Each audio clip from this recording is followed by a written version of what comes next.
All right, so the conversation that I wanted to share has to do with planning for the future, basically, because I think there's like a lot of change going on, and I don't have any like definitive answers. Like it's not like, oh, this is what we should do. It's more just this idea that like technology is changing a lot of things, right? Yep.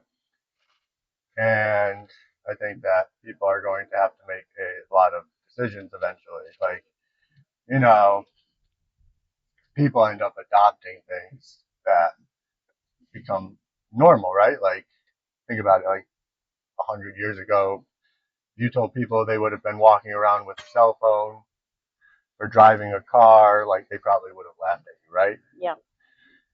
And now, if you tell people that they're going to have like brain implants and AI working with them to control the world, they would laugh at you, right? Yeah. It's like a reality. And just because like I'm in school for applications of artificial intelligence, I work in the neuroscience, I kind of really do see how we apply it. We see how fast like it can actually kind of be developed for like specific things. Yeah, basically because I see all of that, then I also spend a lot of time like in philosophy and things like that.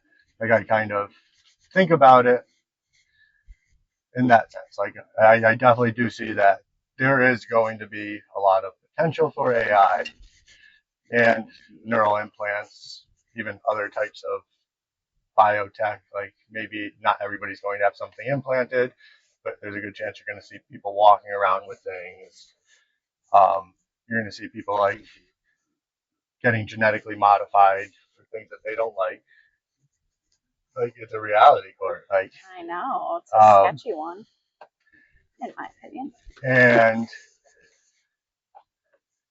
I think that this is just important to talk about because like I think people could start thinking about it. Like what would they be willing to do? Like what would once we establish like this is what's capable. We establish like neural implants are capable. AI will be embedded in that. We can establish that there's going to be other biotechs that are very similar, and then there is also like the ability to edit genes, and people are already using that with their children. Like before their children are born, they're selecting for the child to be born like a male or a female, and they can actually go in and edit the genes so that certain things can happen. And there's been like good things for this, where like they've been able to eliminate sickle cell anemia because they know which gene it is, and they can go in before the baby's born and take out that gene. But then like they've also done the thing with the woolly mouse. So we know that they've taken the genes out of the woolly mammoth and put them into the mouse, right? So these things are all real, like they are happening. Um, with assistance from AI, they will develop faster. And I just don't think that humanity has ever experienced something like this within a time frame that we can recall. Like we could say, okay, cars or the print press, those were technologies, but those were not nearly as world changing as the technologies that we have right now. Um, even though even though those were at small scale, they still had a big impact. So if we're looking at something that is as advanced as these systems, then we can assume that their impact is going to be bigger, and we can assume there's going to be good impacts and or good outcomes and negative outcomes, right? Yep. Then it's like deciding like what is a good outcome, and that's why I kind of wanted to bring this into like philosophy a little bit and like bring up what Jordan Peterson talks about with the metaphysical substrate, which is basically medical physical substrate is like all of the narratives and myths that society has basically built its foundation on. So like the myths of the world being created, and then the stories of like Jesus and God and all the stuff from the Old Testament. That basically all of those create this layer of reality that is invisible to us, but that guides how we act. You know, like, and it's directly related to the physical. But like when people look at things in science, like at the physical, you're looking more at like the atomic level or even smaller a lot of times. So you can think of like the fact that people get married as like a bond of atoms, like my atoms, like my wife's atoms, you know, and like for some reason they bonded. And at the metaphysical realm, we say, okay, we find somebody we love and we marry them, right? But there's a physical aspect of it, which is more like the atoms moving, and then the story that we create, right? And for all of human history, it's been those religious stories. You still have people who like resist those religious stories, but overall, you would say like most of society has been able to perpetuate that like common core, right? Yep. And we allow things out at the fringes, right? Like you know, not everybody has to get married, but those people often don't participate in other aspects of society too, right? So now with the emergence of all this technology, I'm trying to think what will happen to that metaphysical substrate in a way. Because it's been said for a long time that basically, well, originally there was this idea that God created us, and a lot of people went along with that. Me and you, we go along with that, right? We still have our faith and stuff, Yeah. and we go along with that. But then, you know, as humans became more advanced and technology allowed them to do more things, humans took a lot of the credit for the things that are happening, right? Right. And eventually there was that Frederick Nietzsche, and he said, you know, God is dead. We basically killed him. And that we as humans are the moral authority. But he also said that eventually there would be like this overman or an ubermensch. It would be something new that came with new ideas and would basically reconstruct that that that moral authority in a way. And I would say if we look at society over the past few hundred years, we could say that a lot of people are not actually operating from the same metaphysical substrate. That's why you see so much of the fragmentation in society. Um, you see uh, a bunch of splits in behavior, and I'm sure this has happened before. You know, whenever there's like diversity, I say like diversity does cause this because you have two or three or four groups coming together that had different cultures, had different ways of living. They move to an area where they are more closely together, right? Yeah. And they basically create conflict. And a lot of times the idea is that through that conflict, people find their similarities, right? So that's how it was done, was through conflict.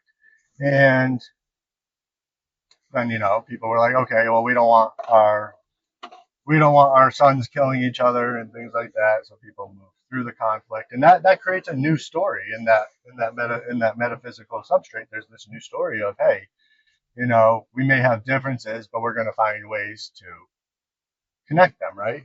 But that was always done through people, and you know, people were still able to have their belief in God and their faith and their religion, and people just agreed, okay, we're going to give freedom of religion. You know, that was a big thing about creating the United States. You know, people wanted freedom of religion, so they came here, and everybody was going to be allowed to do that. But even at that, like they weren't considering all religions or anything. So the conflicts are happening. But then, so at some point in the past 250 years of the United States, there's been more tension, not only in religion, but also, you know, there's this idea that maybe we shouldn't make the family the center of society. So instead of allowing parents to decide how to raise their kids based on their culture. There should be this this more normalized version that comes from like our institutions in a way, the things that the institutions say, like and we have names for this now, like wokeness, or maybe if it's a more conservative thing, you call it MAGA or something like that. But you have these divides.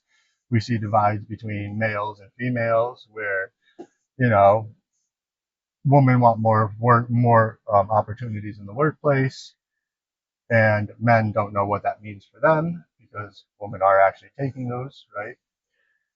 And there's also more narratives, and then school. So all I'm going over is like a lot of these stories within that metaphysical substrate, because like that's how complex this really is. And like in schools, like there's even like people will ponder the idea that like, hey, are men really needed if our technology gets so advanced?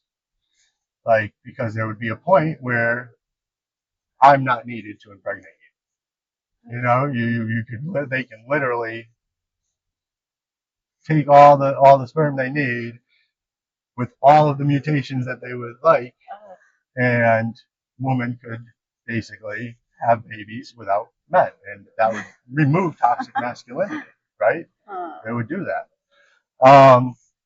Which is why I wanted to bring this kind of thing up, because with these narratives that are existing within that metaphysical substrate, I do think it's very important to think about, okay, well, since these narratives exist, and we are moving towards that point where technology is so advanced, um,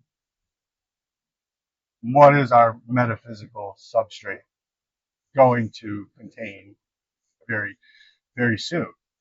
Um, and like, what kind of decision should we make when it comes to like, should we get the chips? Should we give our kids the chips? Like the neural implants, basically. Because think about it. Here's what I want to just say. It's like, why do we do circumcisions? Like, in a serious thing, why did why did society adopt that as a norm? And there has been, even that's another story in our metaphysical substrate, where they're saying like that isn't the right thing to do to a baby because you're harming the baby without giving the baby the option to do it, right? But then a lot of people go along with it because there's this idea that it keeps the genital area clean. That's the story that goes along with it. And there's some people who debate that, and whether it's true or not. Like, people align with the story and they go along with it, right? And when I think of these neural implants, I'm trying to think of like what story is going along with this. And I've read a lot of philosophers, and they think that basically these big tech companies are trying to replace God in a way, or religion in its entirety. They talk about this digital trinity, the idea that there has been data collected. They used algorithms to kind of organize that data and organize people and predict our behavior and influence our behavior. And then they have platforms where now AI can be integrated right into those platforms and control our behavior even more, right? And when you really look at it, we know this is happening. As a society, we know this is happening. And at the same time, we are all okay with being on social media. We're okay with using our cell phones and all of this stuff. Yeah. So why would it be so absurd to believe that people would get these chips to basically make their life more enjoyable, or whatever narrative, more simple, the same way that they have with all of these other technologies, right? Right. And my concern is that, like, what other stories are going to come along with that? Like, what happens when it gets to the point that because of these brain chips, women become as strong as men? No, seriously. No, I Like, know. what about when, like, because of these brain chips, like, a lot of roles in society aren't needed that men fulfill right now, when robotics come out and that's building our stuff. And then, it just like, I think it's important because the story right now is like kind of like, how do we get rid of men? But like at the same time, and this goes back to like my Jungian stuff and what he talked about with archetypes when he was saying, he was warning people, do not forget the archetypes, because is there something really fundamental to male and female? Right. And then I started getting into it and I started thinking a little bit more. And I'm like, well, if we think of it as masculine and feminine, and the idea that the feminine energy basically takes things in, if you think about sex, like, and masculine energy penetrates things, is the technology our new masculine energy? Because it's going to penetrate our brains.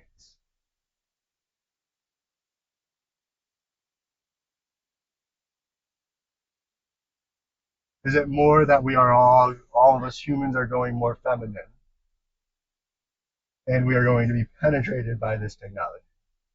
And I know it gets a little weird, but Yeah, a little. and when we think about that, like that masculine and feminine coming together creates something in our world. It creates a child. Yes. And so what happens when these technologies penetrate us? What do they create?